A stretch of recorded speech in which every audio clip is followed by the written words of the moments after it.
नमस्ते साथीहरू। आज चाहिँ मैले कुकरमा चना केराउ र आलुको तरकारी कसरी बनाउने भनेर रेसिपी लिएर आएको छु। त्यसको लागि चाहिँ तपाईले कुकरलाई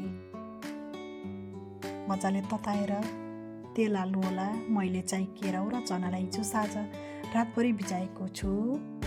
यसरी आफूले कति तेल खानुहुन्छ त्यति तेल हाल्नु होला। मजाले तेल तात्न दिनु होला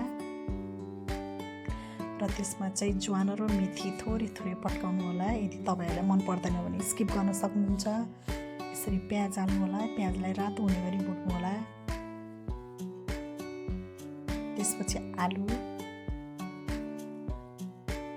3-4 दाना पाकेको टमाटर र ओभरनाइट भिजाएको चना र केराउ पनि हाल्नु होला। यसलाई मजाले मिक्स गर्नु होला। जिरा, धनिया, अदुवा, लसुनको पेस्टलाई मैले मिक्सरमा पिसेको छु। यसलाई पनि राख्नु होला। थोरै बेसार,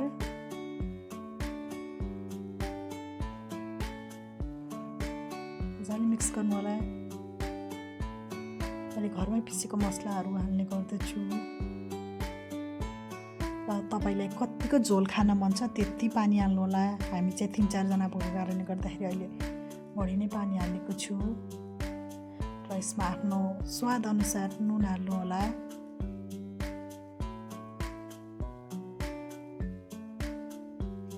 र यसलाई मैले कुकरको ढक्कन लगाएर 3 देखि 4 सिटी लगाउन गइरहेको छु। यसरी मजाले 3-4 सिटी लागेको छ र हामीले खोलेर हेर्ने गइरहेका छौँ। र यसरी मजाले पाकेको छ। यसलाई हजुरहरूले हल्का खुर्दा पनि हुन्छ, नखुर्दा पनि हुन्छ। यसलाई तपाईले रोटी र भुजा दुईटैसँग खान मिल्छ। Thank you for watching.